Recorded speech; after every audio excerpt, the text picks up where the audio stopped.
Welcome to episode 77 of the Nero Show. In today's episode, Dave Arthur's done an update review on the Giant Defy, so we discuss the place for endurance bikes in the market now. new SRAM Red is with the reviewers. What do we want to see when it's launched?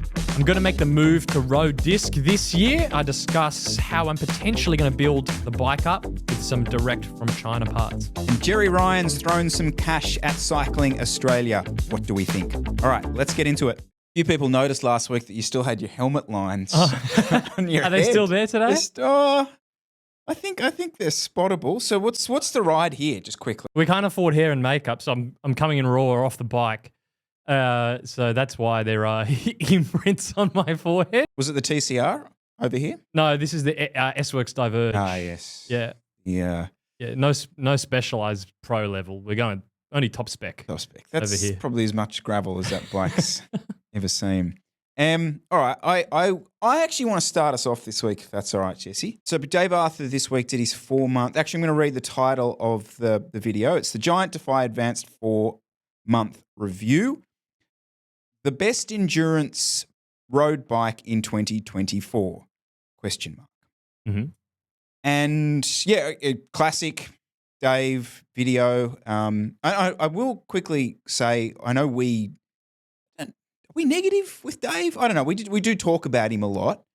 From my perspective, it's probably because he churns out the most content about the most relevant bikes as relatively independently as you can hope to get on YouTube. Is that fair? Yeah, well, it's also there's 3 or 4 guys. There's Dave Arthur, GCN, and then there are other miscellaneous bike magazine, ex-bike magazines, Cycling Weekly, Bike Radar, Road.cc. So it's him and them. So he's any bike release, he's the most viewed, if not second or third. So just in terms of us talking about it, it's because he's getting the views, and of those views, his opinion matters then because it's a huge chunk of the. Quick side note, have you noticed GCN haven't done bike reviews in ages? I had a quick look. The last bike review was a gravel bike 3 months ago. There's been a clear shift somewhere on that channel that it's less, here's a bike review. There's lots of paid endorsement stuff. So they do like, how to train like a pro, paid endorsement with Wahoo. This kind of stuff. Or how to ride the cobbles, and it might be paid endorsement with Vittoria. But there's no they never did a TCR video. No, we predicted what the title and the thumbnail would be. It never appeared. Yeah. It still doesn't exist. So, is that because they would rather just stick to the black and white, this is a paid promotion style videos where they're probably getting more money from that, as opposed to reviewing a whole bunch of different bikes, but then you can't really accept an ad on a bike review? Don't know the answer video. to that. Yeah, don't know the answer. It'll be money, and then one or two. Something will be cheaper, but I don't know what the answer is. Because in terms of the sponsored content videos, they've got Canyon, Pinarello, or Bayer. So I mean, does Bayer want to see new Giant TCR review video? That probably impacts the reviews they can do. You're right. Yeah. So I don't know. I just thought that was interesting because that was like the staple. We again with the Giant TCR. I was like, when's it coming? When's it coming? Never came. So anyway, that's totally taken me off the track of what we're talking about. Oh yeah, Dave's Giant Defy 4-month review. Okay, so where do I want to start with this? What's your take in defense of the endurance bike? My headline issue with this is that I hate the language we use around endurance bikes. No matter what, and I went back through the last 6 months of endurance bike reviews that I could find anywhere, the language is just so shit in the sense of trying to sell this bike to someone. Let me give you an example. Yeah, Okay. So what's really common is you will hear something like, if you're not racing anymore. So okay, so I'm not doing that. Or something along the line. This was a classic one. So if you are a retired racer, or if you enjoy longer, slower days in the saddle, where you're riding around sniffing the flowers and looking at the birds, this kind of thing. You're hardly selling an experience out there.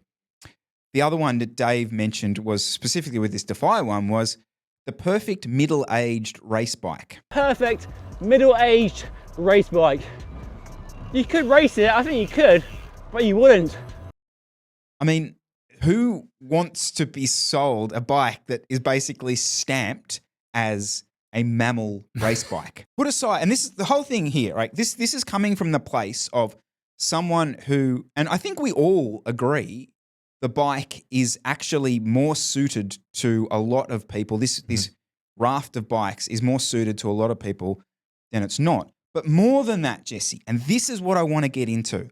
I firmly believe that this specific bike, this style of bike, is actually a performance advantage for a lot of people, but we never get sold that. Well, okay. I will take that a step further and say, Dave liked the bike. Oh, yeah. He said, I prefer this over my TCR. And then 2 sentences later, it was, but it's not as fast as doesn't feel as fast as a race bike, so it's more for your mammals. But 2 sentences ago, he likes the bike.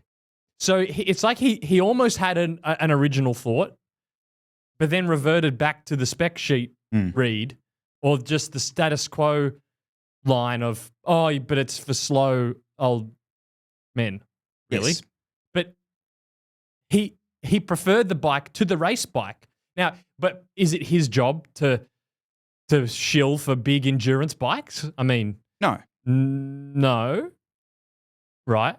But at the same time, why couldn't he be a bit more sales pitchy with the language? I mean, sell the endurance bike. You're kind of saying this is going to be suited for, in one sentence you're saying it's going to be suited for more people, and then next sentence, but don't buy it because it's a mammal bike. Basically, yeah. And so I come back to that thing of when he was talking about the SL8 and he was saying, if you race, why would you get anything else, right? So it's just this this bike is going to be faster for everybody racing their bikes. Now, whereas in this particular circumstance, it seems to always come with caveats. And the caveats are there for a reason. I totally understand that things like geometry, more upright riding positions, all this sort of stuff do slow you down. Look, the problem with me talking about this is I'm a 42-year-old man, and in a certain circumstance, this bike could potentially be for me. In my current riding and my current riding shape, I know it's not, and I know it's not the exact thing that I want. But that doesn't mean that it's a slow bike, and that's what bugs me about the language we use here. Here's an example. Like if we think about, and he refers to fondos and what do they call them in the sportives? Yeah. Sportives in the UK. Like if we look at something like Peaks, right, and the kind of guys in their 40s, 50s, and 60s who are doing that sort of ride, and they want to go faster. They want to go faster from year to year to year. All these guys talk about, well, you've got to cut down the amount of stops you do, all right? What's a great way of cutting down, well, 2 great ways of cutting down the stops you do? Carry more nutrition with yourself. We've talked about that in the past. The other is to be more comfortable on your bike so you're not riding for 3 or 4 hours, seeing the rest stop and going, oh, God, I just want to get off my bike for 5 minutes and rest my back. I know quite a few people who are doing that on SL8s, on very aggressive race bikes, being sold the pitch of it's this many watts faster, it's that race bike. I guarantee you, in certain circumstances, the Defy, the endurance bike, is going to be a better choice for them. It's going to be a faster choice, more of a performance-orientated choice for them. And I just don't think we hit that language enough when it comes to this category of bike. No. Why? What? Why don't we hit it? Well, yeah, I mean, and you talk to people in the bike shops about this. They just still want to sell you the race bike. And even I'm using Giant as an example here, but even for Giant shops like Caish in Sydney, they are more likely to sell you the TCR or the Defy or the Propel. And it's an easier sell, isn't it? Like here's Luke Plapp on this bike, you know. Oh, who rides the Defy? Joel, you know, the guy who did Three Peaks the other week. Yeah, I think he rode a Defy. Like it's a much harder sell, but it's more of a suitable sell. So, yeah, but isn't that Giant's job? Yes. To do that? Sorry, not just Giant, but whatever if you're trying to sell the endurance bike, not necessarily on Dave, but then still going back to Dave Arthur's video, I still don't get it because he really liked the Defy bike, but he could not help but just in the last 2 minutes of the video, roll out all the one-liners that I felt contradicted how he actually felt about the bike, which was that for his riding, it's better. Yeah. And it still feels fun to ride and responsive and all that sort of thing. Now, his other point, which we can maybe chat about, was he said that because the Defy is still so light, racy, that kind of feel, it's in this no man's land between what is a super comfortable endurance, basically a gravel bike, like the Specialized Roubaix is. I think his opinion was the Defy is suited to me because I still do these more aggressive road rides. But for someone who wants a pure, super relaxed endurance bike, it's still too racy and close to the TCR, and then they're probably going to get the Revolt or something like that from Giant. So, I mean, I can kind of see that, but that's what made the Defy unique was that that's the bike that people need. It's the TCR, more upright, wider tire clearance, slightly more comfortable. And those people are never going to buy a Roubaix with a shock because you're not going to do your riding in the Alps, most likely, on a 8.5, 9 kilo gravel bike. So to totally sort of zag on it, there is a world where this bike doesn't exist in 5 years' time, and it's probably not the worst thing. Now, I did reach out to Giant to ask them, like, because I have no idea how many of these bikes get sold. None. I don't know if this is their most popular model. I know it's not. I know the TCR is. But I don't know where this sort of sits in that world. But there's a real likelihood that this bike doesn't exist in 5 years' time. Because the thing I think maybe we lose in all this... What would replace it? Well, what are you the doing? do-it-all gravel bike and the race bike. Because hear me out, right? So let's say we're trying to push people onto this Defy, and we go, okay, well, one of the things that we were forgetting about the challenge that was riding a race bike 10 years ago was that the gearing on it was phenomenally ridiculous. It was a racer's gearing. That's what it came with. That's how you got it. Now, the standard, it's a struggle to get a racer's gearing on a race bike now. You're more likely to actually have it come with a max of like a 52 front chainring. It's probably going to come with a 50 or even smaller with like a 34 on the back, that kind of thing. So the gearing side of it almost covers up a lot of the challenge that was the initial getting on the race bike. Okay, then we've got the geometry stuff. And what's kind of happened a little bit there is with the integrated bar and stem stuff, it doesn't look as Hubbardry because you've got all the spaces, but they don't quite look like the spaces that they used to. And even the short little stem, you could have like a little 90 mil stem on there. In fact, half of them come with tiny little stems on them and sort of quite wide bars and that sort of thing. So the race bike's almost converting towards the endurance bike. Throw in the fact, like Dave mentioned, your TCR's fitting 32s, I think. Mm-hmm. So you're then adding in the compliance and all that kind of stuff. So you got that pushing down into the endurance. I know this is a discussion we've had in the past, but and then you've got the gravel world kind of sliding in from the other angle, though that seems to be, according to Dylan Johnson, going even further the other route. It's going for more and more mountain bike. But, that's a potential that maybe the Defy, maybe that person who buys that bike, it's really just there now for the person just getting into the sport. Well, 90% of the improvement is in just the wheels and tires. Because if I'm even saying like the Defy might be more suited because it's more comfortable, but most of that is because of the tire clearance now. And if you're getting that on a race bike anyway, the amount of flex in the seat post and things like that is getting more and more irrelevant now that you can pretty much fit 32s on most race bikes anyway. Like if you look at the geometry of that, if you put 20 mils of spacers on your TCR and ran a 90 mil stem, you'd be close to Defy geometry. Okay. So I don't know. That's kind of my. I realize I'm contradicting myself, saying, "Hang on, I don't want endurance bikes to die," but in the flip side of it, what are we going to do? And my point still stands that the language around how we actually talk about these bikes just isn't right, and I don't think it's going to change because the brands seem to be quite happy selling us this idea of riding along and smelling the roses as a way of actually trying to sell your bike. Mm-hmm. And then maybe your example there with if you want to say making the TCR more of an endurance setup, which seems like it's quite easily possible now and it'll get close. Dave probably has a point. That what is the point of the Defy? If you can get close on the TCR, and then you would be better off with one of these all-road things that are essentially a gravel bike. Yeah, I can see that. Can I bring one other thing for the video? It really irritates me how he discussed hookless. I don't want to go.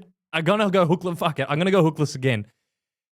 He mentioned hookless in the video. He says, "Oh, there's been a bit of controversy about hookless.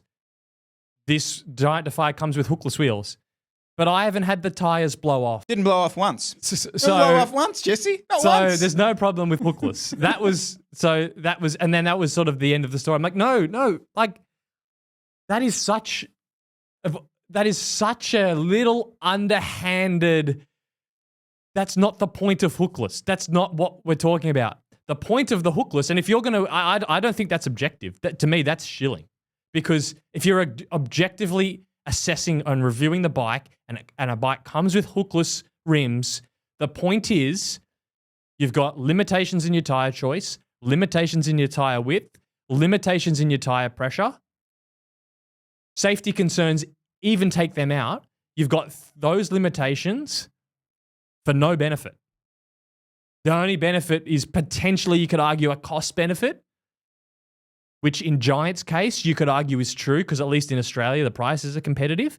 But if you were just going to be even not anywhere near where we are, which is potentially that hookless, well, I am, that potentially hookless is dangerous and you should avoid it if possible. At best, the fairest assessment of hookless at the moment is, hey, by the way, guys, if you're going to buy this Defy, just be aware that it comes with hookless and it's more faff for no benefit to you. And if it was up to me and any fair reviewer, they would say you'd be better off with a hooked wheel set in 2024.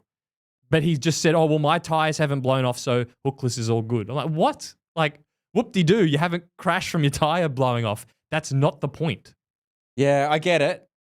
My gripe with is that when it's cool to shout about how hookless, like when the images of the hookless blowing up at 2 UAE, Dave's quite happy to jump on that bandwagon and do some content about hookless. Let's all be concerned about it because it's the vibe of the chat at that time, and ultimately it's clicks.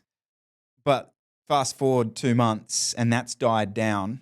It just sort of gets swept under the carpet. It's a bit like I was going to bring this up in the run up to. Sorry to slightly take this a different route, but in the run up to E3, how we just all forgot that the incredibly homophobic stuff was there about that particular race, and at the time that was the topic, and everyone was like, "Oh, that's terrible! Oh, that's shocking! I can't believe this is happening." And then fast forward to the actual race, did not hear that get mentioned once. Oh, and that's what really shits people about the whole woke media thing, about the kind of virtue signaling stuff. It's like we'll jump up and down about it because it's the topic, and that's what the Twitter crowd are doing. But push comes to shove, no. You only care about it when it's cool to care about it, and then suddenly, oh, I got this Giant. Oh, okay.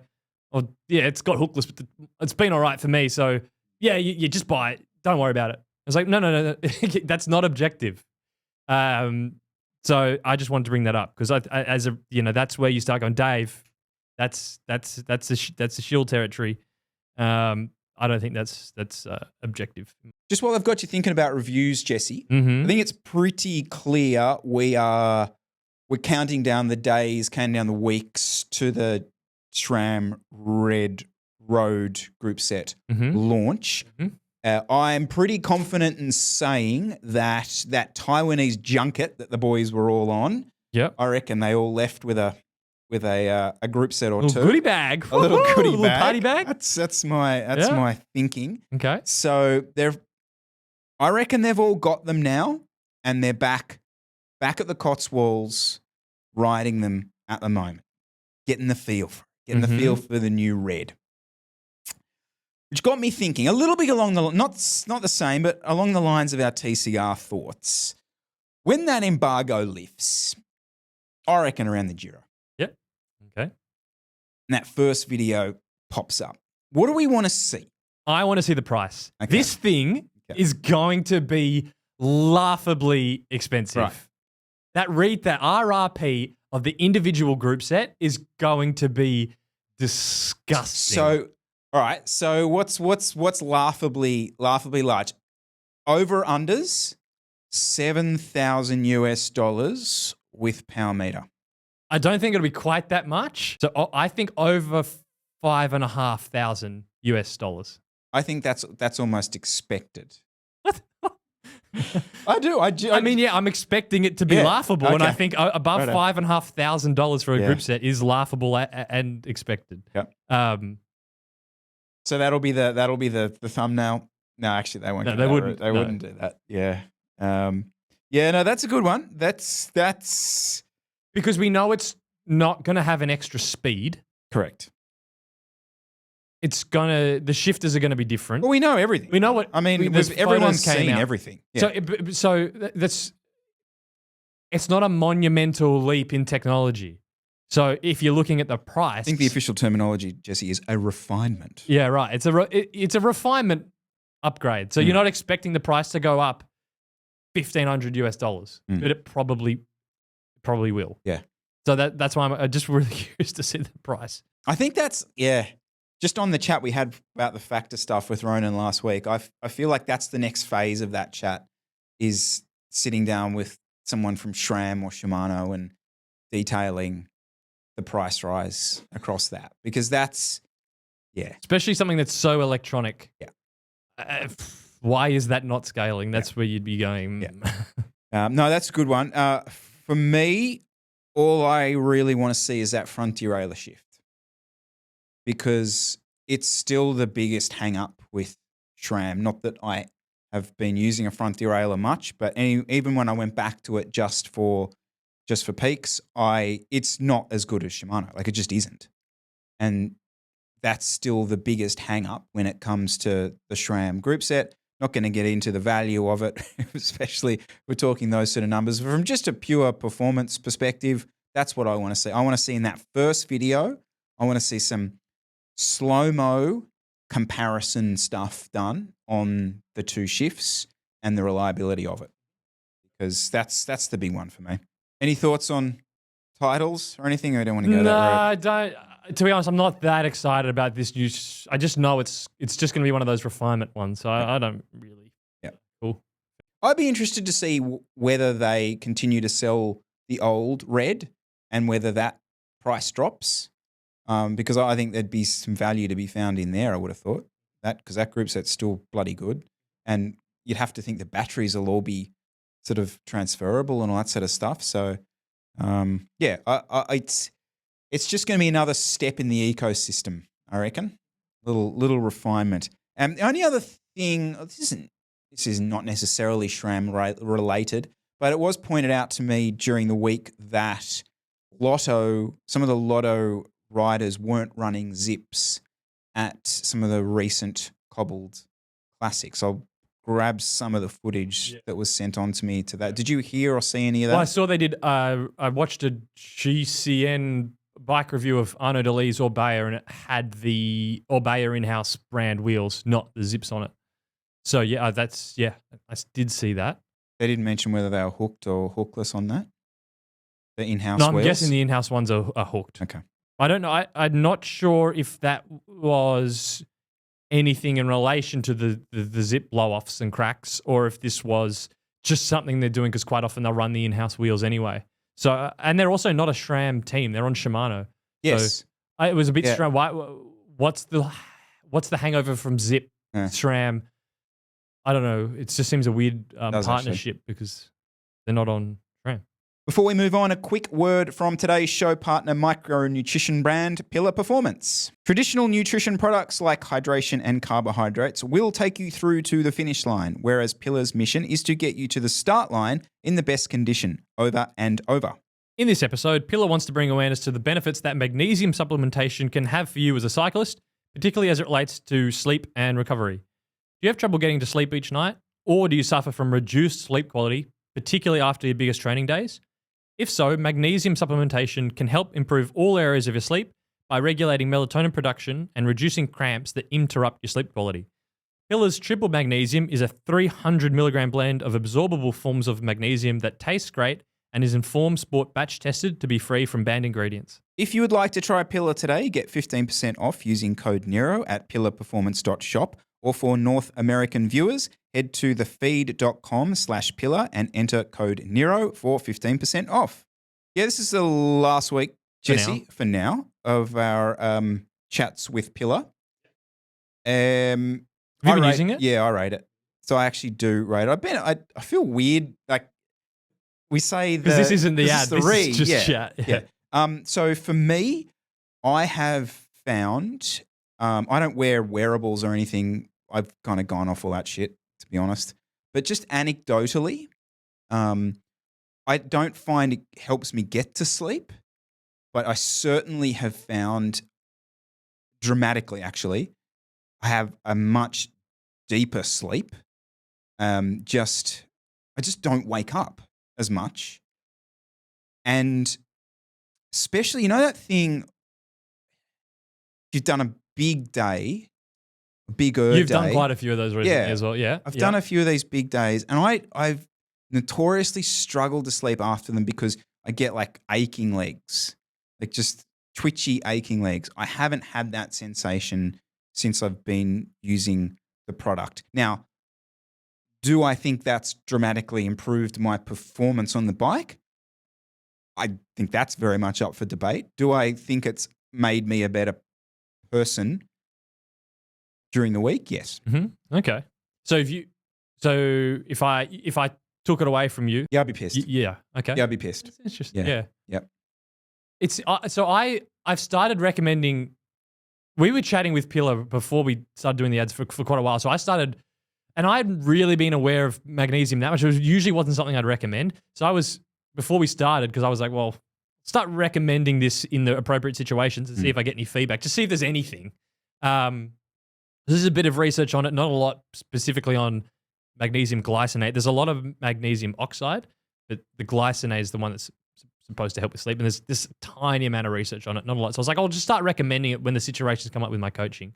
Not specifically only just Pillar. I was also recommending other triple magnesium supplements or ones just specifically with magnesium glycinate. And I had one rider that for months had basically a really bad quality sleep. Was like to the point where I thought he had some sort of like restless leg syndrome. It was a persistent problem. We chat about it every few weeks for quite a long time. And he was the first person I was like, when we started chatting, I said, to try magnesium glycinate in a triple magnesium supplement and let me know how it goes.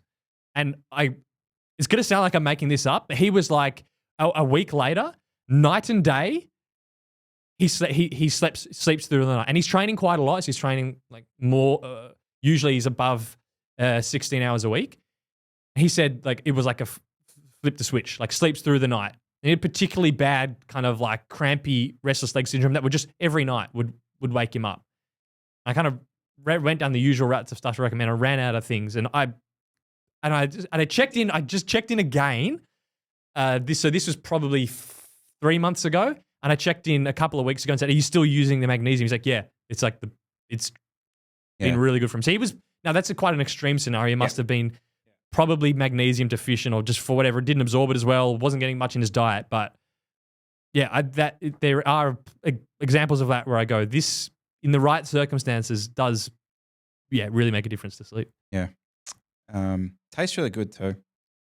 I actually really. That's the biggest problem I have with it from that perspective is I would quite like it as like a little afternoon drink. Just a little pina colada. Just a little, yeah. A little pilla colada. Because there's the what is it? The coconut flavored one. Yeah, it's it like really is. It's like a I think it's like a Liz, daiquiri. I've got Liz on it. Yeah. She's like, oh, it's a little Malibu.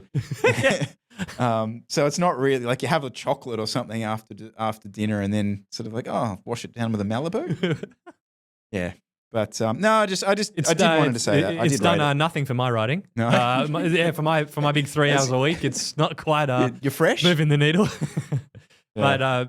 But anyway, it's been pretty. I've been good. pretty shocked. Really, I'm usually the sort of person that would go, it's probably not going to do much. But when you just it's a tough. Like they're in a tough space. It's like it's not like a caffeine gel or something where you can like go. Smash that last interval because of that caffeine gel. Like I've never got to the end of a day's ride and gone, that pillar, that really got me through. The thing with caffeine, like everyone is going to feel the benefit. Yeah. Whereas depending on how low you are in magnesium, depending on how bad your sleep already is, the level to which you're going to feel the benefit is going to change. And so it's not as black and white. Yeah, it's tough. So you've got something in the works, do you? So you're cooking something in the... Well, I'm floating some ideas around. So I'll be trying out a new bike this year. So it'll be my first time on road disc. I've used gravel disc with my Diverge, never road disc. So this will be the first year for me trying getting set up on that. Because this, I don't know, you've probably seen this Tavello brand that came up. So they got a new frame in the works, which is going to be released soon. And they've said they're going to send me the frame and their handlebars. Yep. They have an in-house brand that produces wheels, and I've been using their rim brake wheels. They just sent them to test them and give them feedback. There was no, I'm not like an ambassador or anything. And they said, we got a new frame coming out. Do you want to try it? I said, yeah, for sure. So, so this frame's coming and wheels and handlebars, right? And then it's on me to sort of do something with it. Yep. So I'm thinking, okay, I'm going to build it up. Do I just go and do Ultegra, standard sort of thing, and just ride that? And I thought, okay, maybe it'd be interesting to see how this frame compares to well, I have nothing to compare it to. This isn't the Tavello Attack, is it? That's the current one. They've got a new one. Okay. Which is more aero tweaked. Right. But doesn't look like an aero or an S5 or anything. It's just like a slightly more. We don't have any prototype drawings. There are drawings. It's on there. We can put some photos up. Okay. It looks I don't want to say it, but you can you'll be able to see what it looks like. It's got slightly wider forks too. It's got forks that look like it. Somewhat similar to the that new BMC, wider at the front. It's got a bulbous head tube. It looks slightly like a speed sniffer, and then it looks like it's still quite a deep down tube too. So I'm interested to ride this one because as I've said before, when we're talking about Panda Podium and how they're stocking those big rock frames, but they're more of like a lightweight climbing sort of thing. I don't feel like that's going to move the needle for the Chinese or Taiwanese bikes. The reason why, in particular, I was interested to ride this, because we get offers to send a frame and things like that, and I usually just go, I can't be bothered. But I thought this one really looked like it could compete with the mainstream other brands, because it needs to, whether you care about aerodynamics or not, the thing is for it to sell, to have any way compete in the Western space, it needs to be aero tweaked. And this is. And if you look at it, you'll know what it looks like.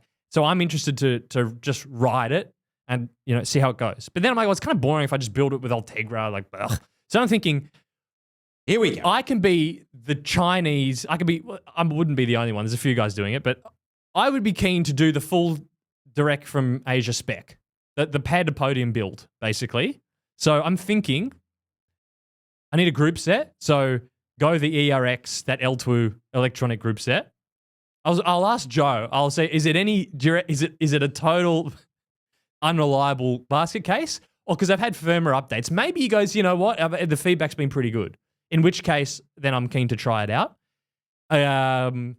I'll need cranks because the L2 doesn't come with cranks. So I'll get those Cybray ones that he sells. Cool. Yep. This is, by the way, I haven't spoken to Joe yet. This is not a Joe, you watching? Joe, this is just this is just my. I'll just order it. The handlebar will come from Tavello. They have their own handlebar. I can try the Big Rock carbon saddle. Ooh. They've got one from Panda Podium. And then wheels. I might get the wheels from the sister brand from this Tavello company, but they're a bit narrow. They're a 21 internal, so I'm thinking it'd be cool to use those CRW. Those CRW works, the ones that I got on the gravel bike. They're like 24 mil internals. Yeah. They're so good. Because if I do this, I want to run the 30, 32 tires. So I want to go full into it. And so I want to have a wider rim. So I'm thinking maybe I'll just buy the CRW ones. And the good thing is for me, if it doesn't work, well, I've got another bike and, I'll just collect dust and I'll never use it again. Or I could ride it and be like, actually, this stuff works and I can ride it for the rest of the year. And I think that'd be cool just to go full in the deep end. So and then I'm kind of like, well, what would this price be if I'm in Australia? Because if this blows out to be more expensive than just buying a Canyon or something, then it's like, well, what's the point? So all of these parts built up. Now, obviously, the frame they're just going to send for free. But if I was just going to build this up through the specs on Panda Podium, this would be $4,766 US. No power meter, no pedals, but I've got the Favero pedals, which is 7,321 Australian dollars. That includes I'll have to pay customs when it comes in. So it'll be about 7,300. A Canyon Ultimate in an Ultegra build, if we say ERX is compatible, sort of in line with Ultegra, the Canyon's about 8,000 Aussie, 8,200, I think. So it's coming in slightly under a Canyon. I'd be keen to ride it up, see what it weighs, see how it rides.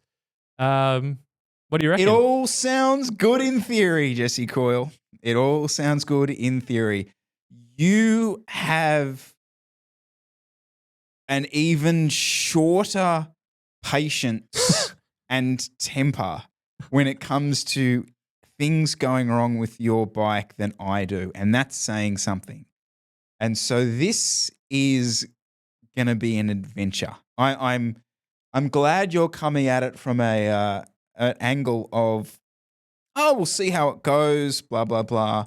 But when the day comes and you're out somewhere. Well, you're actually kind of lucky at the moment because really, let's be honest, the majority of your riding is done in a circle about 5 kilometers from your house. I don't leave 5K from... In fact, you're actually, now I think about it, the perfect test case for this because you might as well be basically riding an indoor trainer, but you're outside. So you are getting miles into this machine. I would love that this works. I think it would be an awesome story. But man, like you don't have to watch many of Trace Fellow's videos and he's out there and then he comes home and he's like, let me show you this. It's just like the zoomed in section of a part of the disc caliper that's just sort of frazzled off. Well, that's what I'm just keen to try for myself. I've sat on the sidelines for long enough, so I'm keen to try it. If it doesn't work, I've got money. I'll just buy an Ultegra grip set and stick it on. I do feel, and we've got an audience, and I won't lie if it doesn't work. Yeah. So I feel like I'm probably the best person to test this 100%. right now. So just going back, you're not thinking L2, you're thinking the other one. No, I'm thinking L2. I'm not thinking the wheel. The one that's been popping up recently is the wheel top. Yes, that one. The wheel top. So I'll speak to Joe and see what. I mean, I just thought the L2 because that's the one that's been out. It's been out the longest, yeah. I was kind of like, I'll build it up with Ultegra. I wasn't that excited because I got a bike that works. But this is, I'm excited to actually try this. No, I think it's a great call. I was going to give it a go. Wheel top EDSTX is the one that's been popping up. Lately. Yeah, I mean, I'll have to look. Yeah, maybe. Well, there's meant to be this new L2 that they were talking about new quote unquote L2. Yeah, so there was a blue edition. The blue edition. That doesn't come out until I think he said September. Ooh, I think it'll be a bit. I mean, they say September. Yeah. So I wasn't gonna wait. I'll just wait till the frame comes and then I'll do the order. Be awesome if it worked. Like it really would. Who's you going to get to build it? Edwin? What do you reckon? Do you reckon he'd be keen? Oh, Jesus. Yeah, be interesting. That will be interesting. Is he or is he so what's the word for a mechanic that only touches brands that their shop sells? Is it like a brandist or yeah, is he a brandist? Or is it, no, I don't build with Cybrey cranks. Well, no, I think they do Cybrey. I think it's just because they import. Yeah. So they stock it. Okay. Yeah. All right. Well, okay. Well, it's just a whoever agrees to build it. Yeah. I mean, we don't. It's hydraulic cables and what could go wrong? What could go wrong? Well, I'm not building it. No. So some shop in Sydney is going to have to I'm just going to rock up with a please. Anyway, I just wanted to share that because I'm excited to see if it works. So our subscriber question this week isn't directly going to be an audio from someone. It was more the fact that we were sent this, sent reels of this, sent when this was launched by dozens and dozens of people, primarily here, obviously in Australia. And what I'm talking about is something called the Pro Velo Super League, which is a short way of describing that is they're replacing the NRS, which is the Amateur National Series that we have here or had here in Australia, with this Pro Velo Super League. Just a real quick overview of it. Essentially, it's financially backed by Jerry Ryan, the guy who backs everything to do with Australian cycling, basically. So he funds Jayco and the women's teams and all that kind of stuff.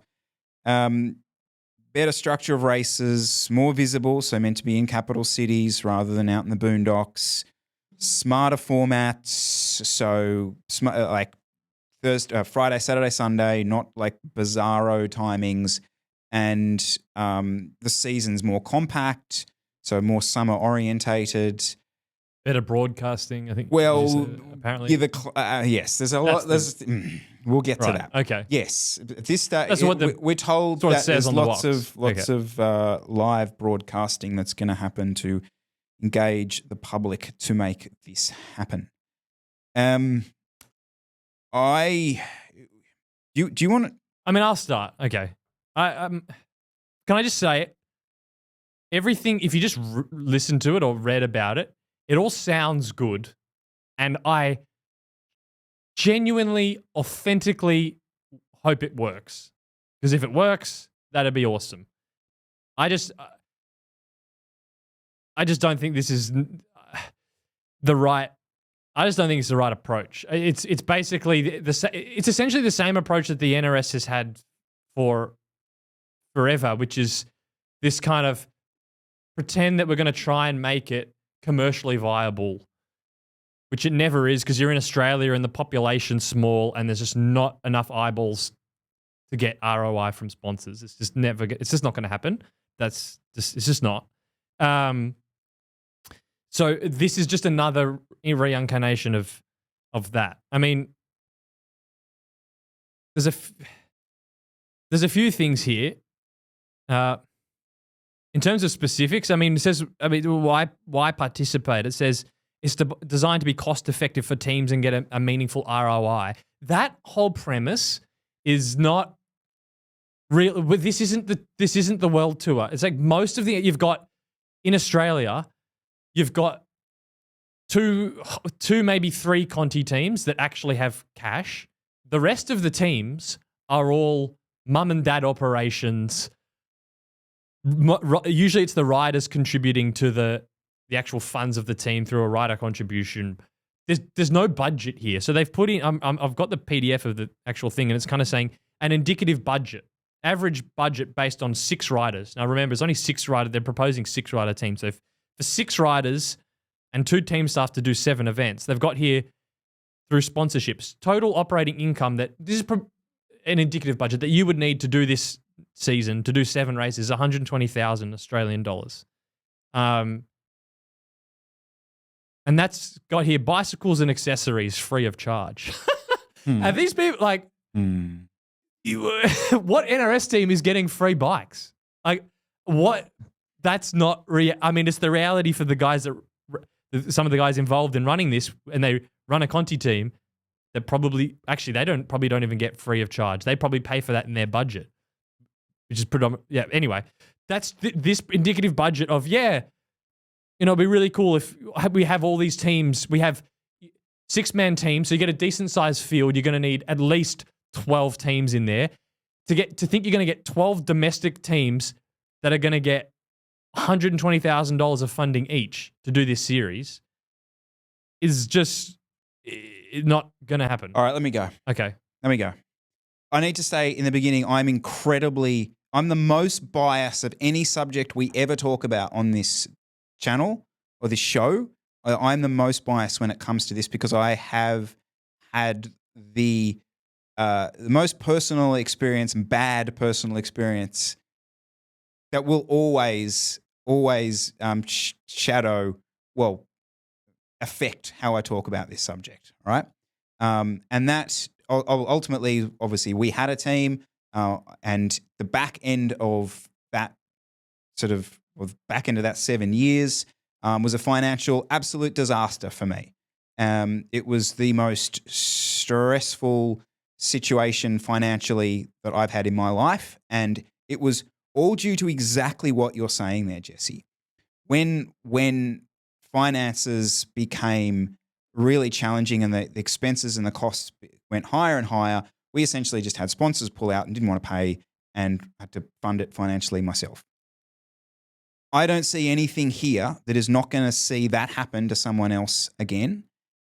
And I see it worse, that it's actually just upping the ante and making it more financial, putting someone into more financial stress to be involved in this than in the past. I completely agree with you. I think we've gone, before I say that, I would love this to work. I have to say that. And I also need to say that Matt Wilson, the guy doing this, I'm sure his heart and his head's in the right place here to make this happen. I will reach out to him at some point and we can talk about it. But as I said in the very beginning, I find this really difficult to talk about in the first place. So that's another story. But yeah, look, so when it comes down to it,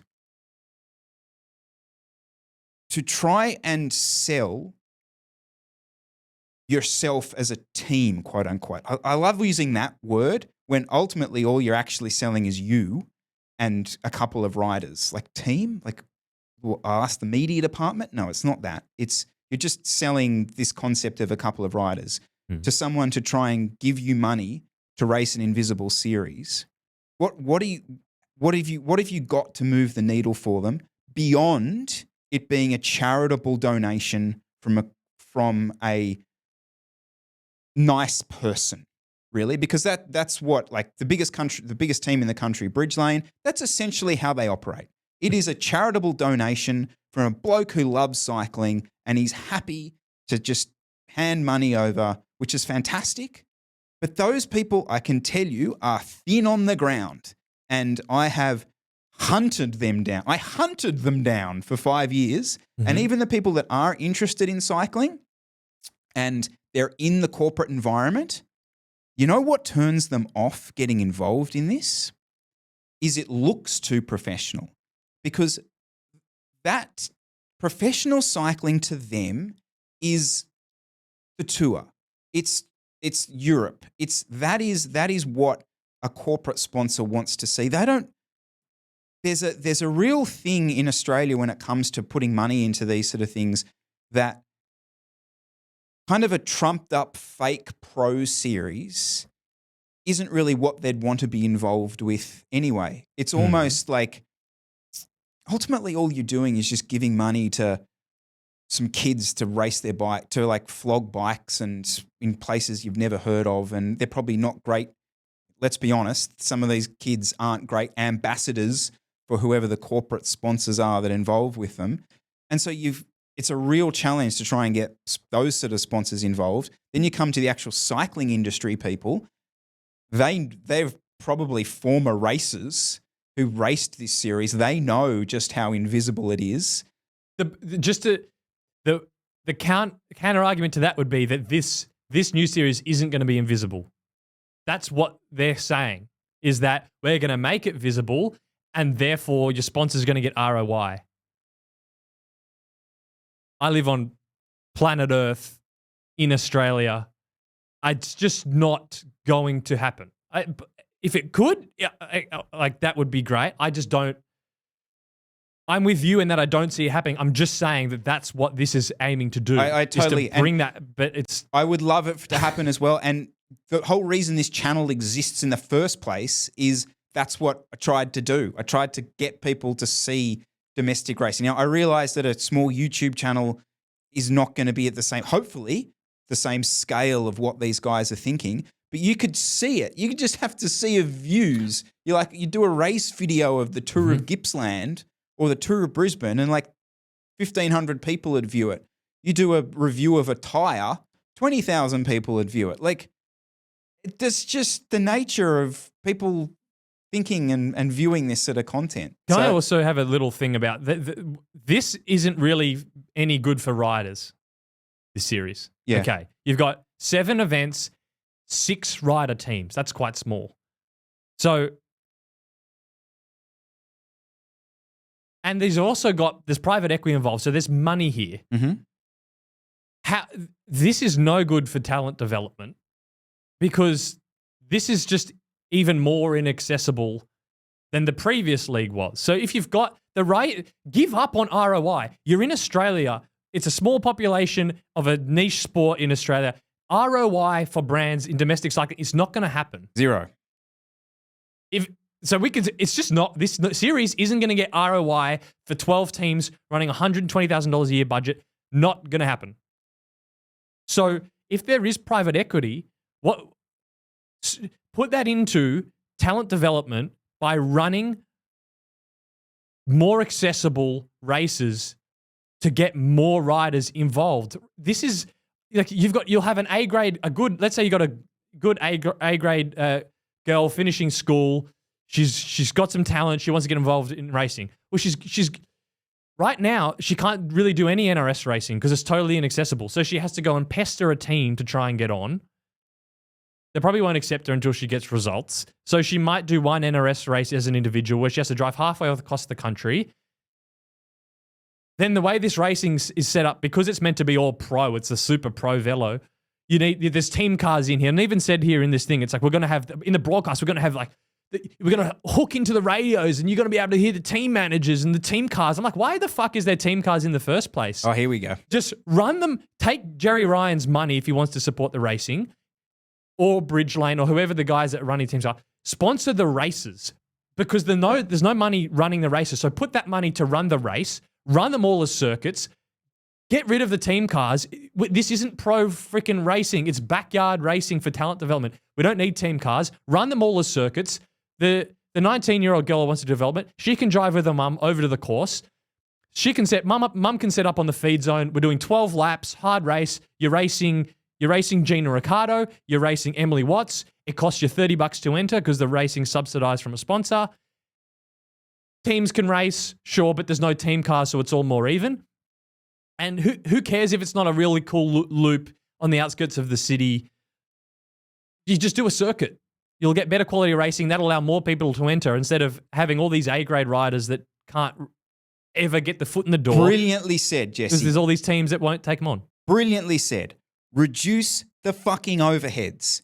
Just get this back. If you've got capital, if you've got money coming in and you have actual investment in this series, what it needs is racing. It doesn't need more overheads.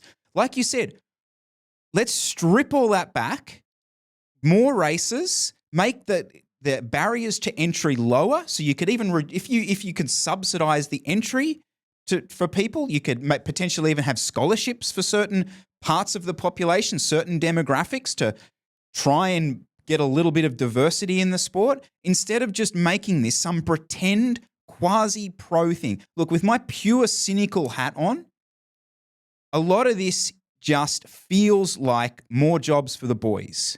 It just feels like, oh, we've got some capital investment. all right, well, we've got a couple of teams. Well, the current structure isn't working because all those teams like Nero and Rock Salt and Inform, they all died because they all had real things to do and didn't have someone just chucking them money.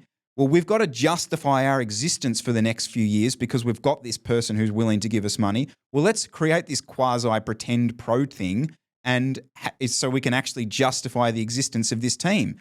The teams don't need to exist. We can actually have the teams can exist at a continental level and go race continental races in Asia. Yeah, you've got your fucking Pro Velo League. It's called the UCI. It's called the UCI. It's called an aeroplane and you fly over and you actually race the race. Why are you trying to build that here with like 20, whatever, 4 million, 5 million popular? It's impossible. This is just a rebranded same NRS that doesn't work because you can't commercialize domestic racing. It doesn't work. So this is just pissing Jerry Ryan's money up the wall, and it's going to do in 3 or 4 years' time. How are they thinking this is going to work? You literally think you're going to have an 80 rider, or so if you want to have a decent field, you need at least 80 riders. With 6-man teams, you need at least 12 teams, according to this indicative budget, that is going to get $120,000 budget to do 7 races. That's just not. I don't understand how they thought this was going to happen. This is what happens when you. I don't know how far I want to go to this, but it's a jobs for the boys.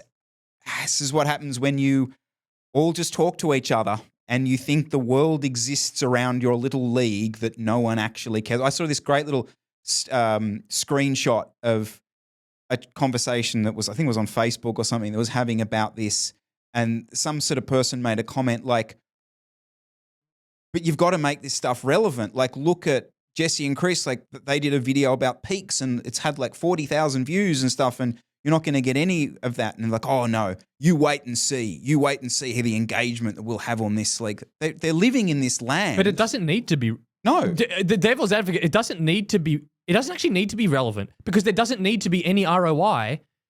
Because it's for it's to develop talent. I completely agree with and you. They join a Conti team. The Conti team can, if it's going and racing overseas, and apparently that's financially viable, then you can get sponsors and then you can go do the big boy racing. We don't need big boy racing domestically in Australia. It's just as inaccessible as ever. I coach riders that would love to go and do national series races, and all they really have is nationals.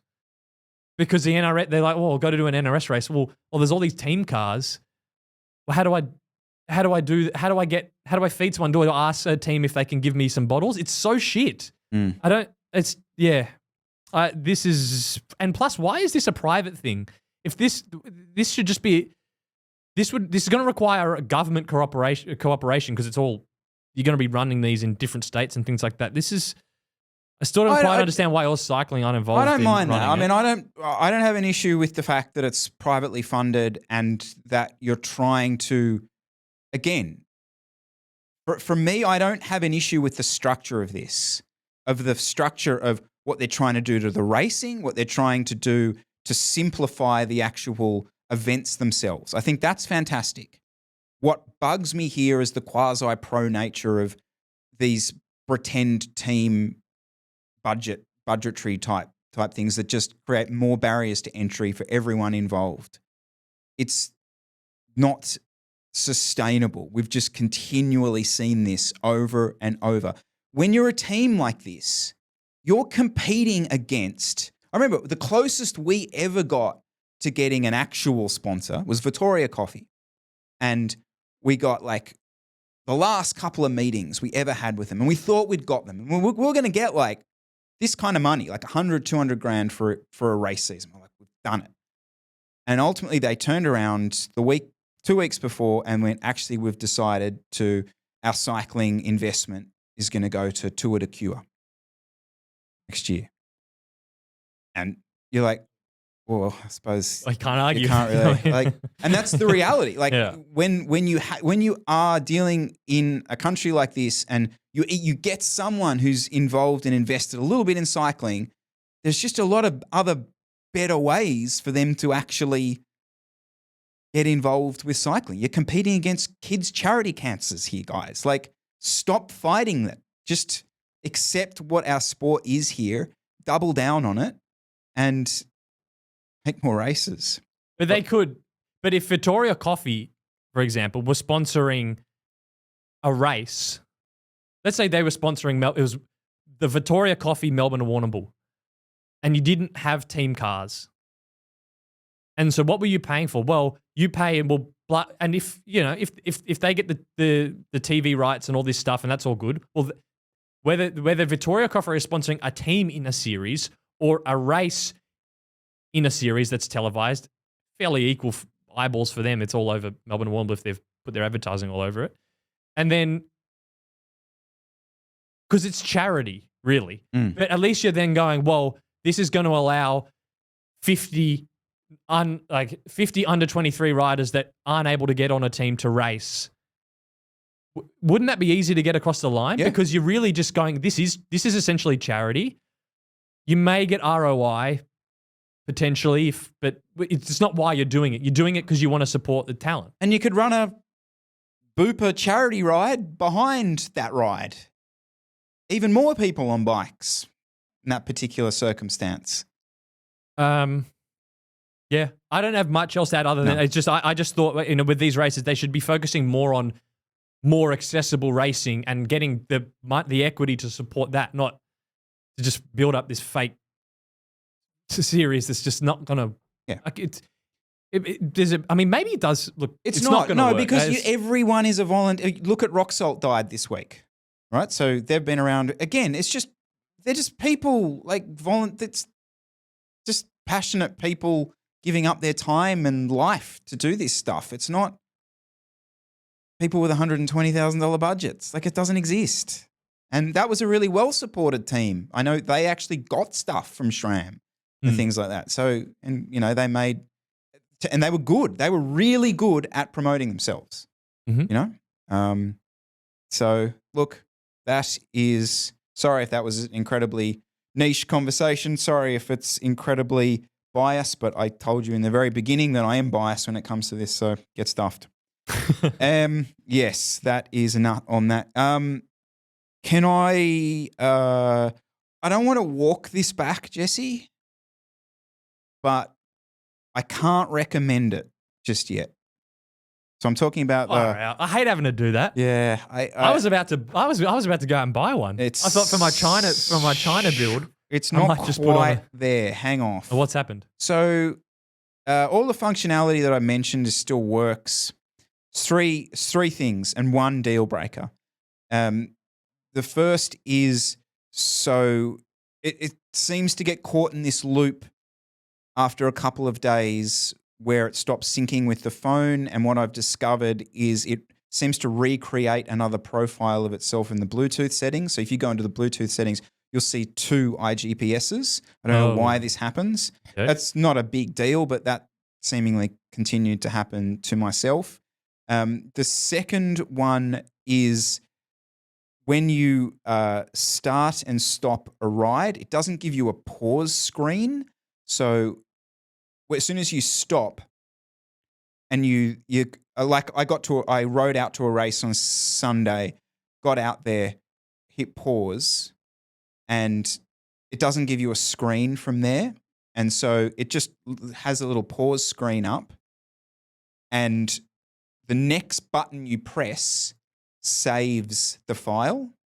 So by that, I mean that there needs to be one more step in there. Otherwise, you easily could just get to the cafe halfway, hit that twice, and you save your ride. You stop your ride and you save your ride. Oh, okay. And I'm like, what? Yeah. I don't want to do that. Yeah. But finally, the deal breaker for me at the moment is the rerouting. It's rerouting's dog shit, really. So if you go off the route that you've adjusted, it will do the bizarro, try to redirect you back to course point 1. And so instead of like, just take this right and this left and put you back on, it'll recalculate the whole route and take you back to the start. Even if you rejoin what would have been the original route you're Yeah. following. Yeah. Oh, okay. It's So it's kind of so you have to then reload it or you something. reload the route. Yeah.